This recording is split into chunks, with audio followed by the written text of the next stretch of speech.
These teachers do not want these kids back in school.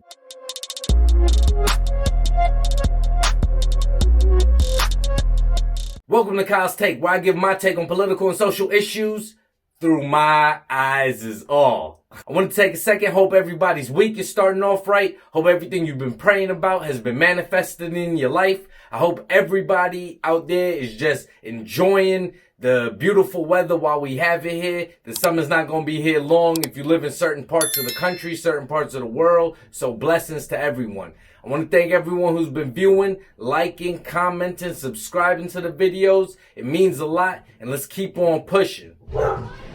Today I want to talk about a few articles I read and a couple videos I saw about teachers protesting and what they've actually been protesting about. I don't know if anyone's gotten a chance to see the teachers union in California. Along with other teachers unions around the country, they have a long list of demands that they want met in order for them to return to work. These children have been out of school since March.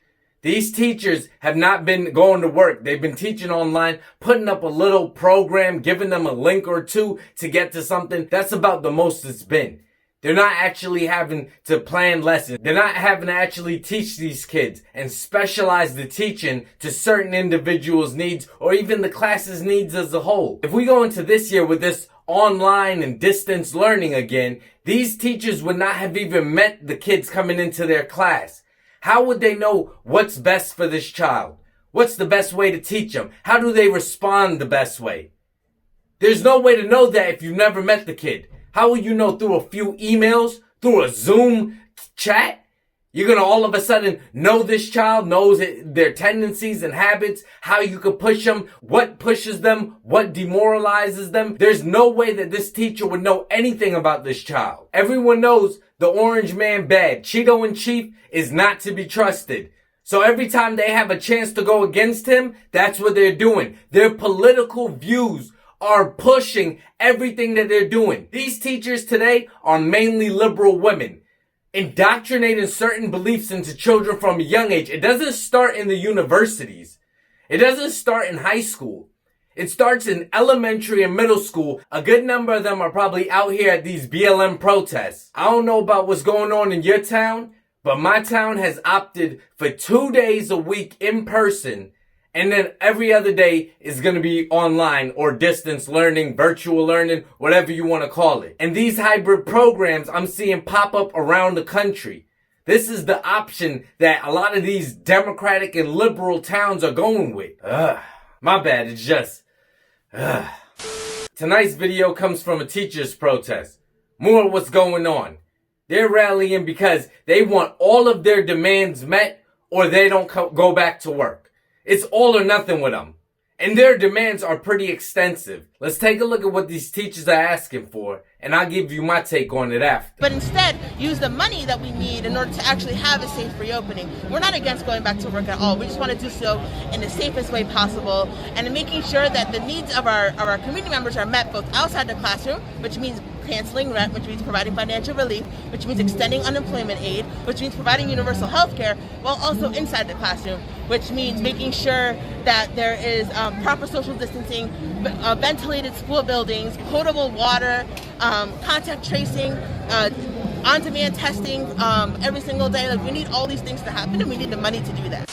Let's say, for example, that these demands are not met, not even one. What would the teachers do? Would they return back to the classroom, or would you guys at least try to protest and put up some type of fight? Have you guys had those conversations just yet? Yeah, I mean, it's all about a campaign you're escalating all the time. We've had press conferences. We're part of this National Day of Action, and we're just going to keep on going. And, you know, AFT President Randy Weingarten last week said that strike could be used as a last resort, and that's the second largest union in the country. That's 1.7 million teachers. Strike's not off the table, but right now we're doing everything we can to not get to that last resort at all. We want to reach negotiations that meet the working conditions of teachers and also the learning conditions of students. My last question would be, as a teacher, you know this, teachers and other professionals on schools, it's their jobs to report cases of like child abuse, child neglect. We're seeing those numbers actually dip because since now kids are not going to school, those cases are not being reported. Have you and other teachers talked about that issue as well? Yeah, it's absolutely come up. I've had students who are like, I'm getting kicked out of my house. I've had students, say, I need help accessing food services. Teachers have been a lifeline throughout this entire crisis for our families, but even before the crisis, teachers have always played this essential role. And the fact that students need these services is, again, not the fault of the teachers, but all the burdens of capitalism are always put on schools and teachers to handle. All the burdens of capitalism are always put on schools and teachers. All the burdens of capitalism are always put on schools and teachers. And that's just where we're drawing a line. We're going to say, let go of the money and meet all of our needs, both in and out the classroom, so that we can actually go back to work. That right there is entitlement. What are they waiting on? A vaccine?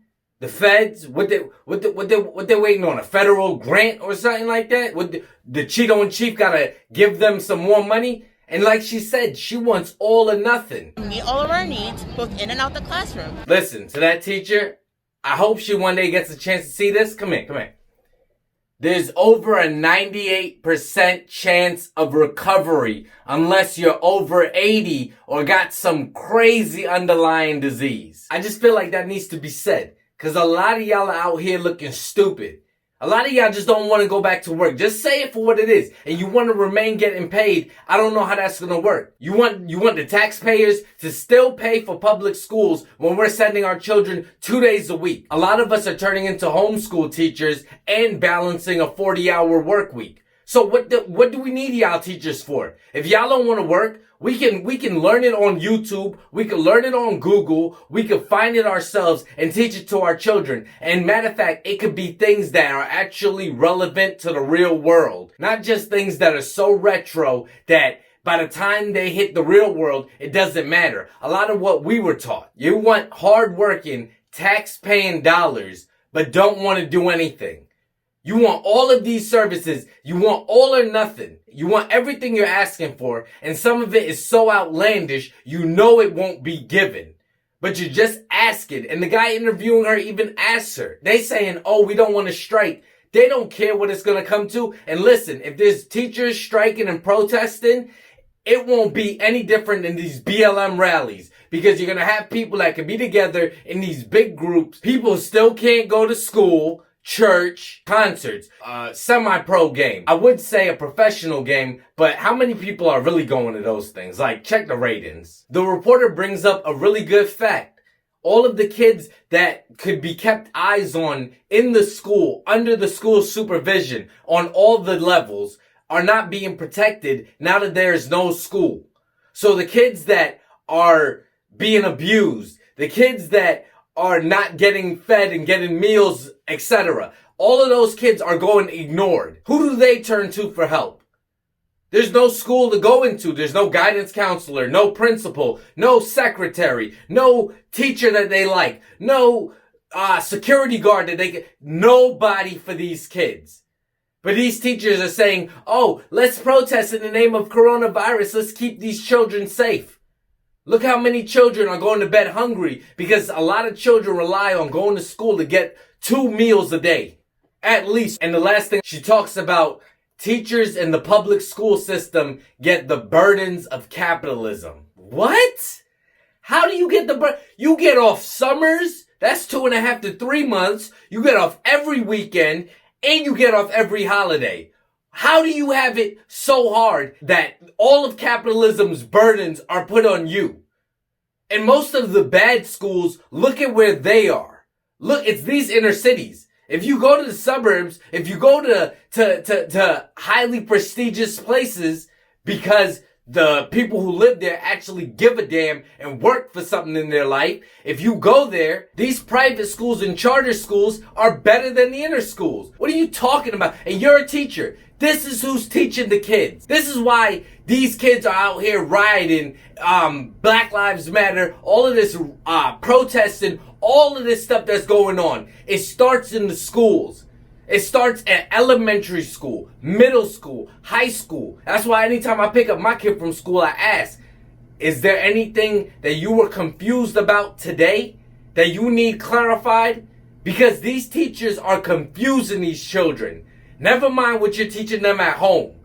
But that's for a whole nother video. So you let me know. Am I right, wrong, in the middle? Do you agree, disagree? Should kids not go back to school in September and in the fall because of coronavirus? And in the name of trying to keep them safe and keep teachers safe, should we not send them back until all of these demands are met?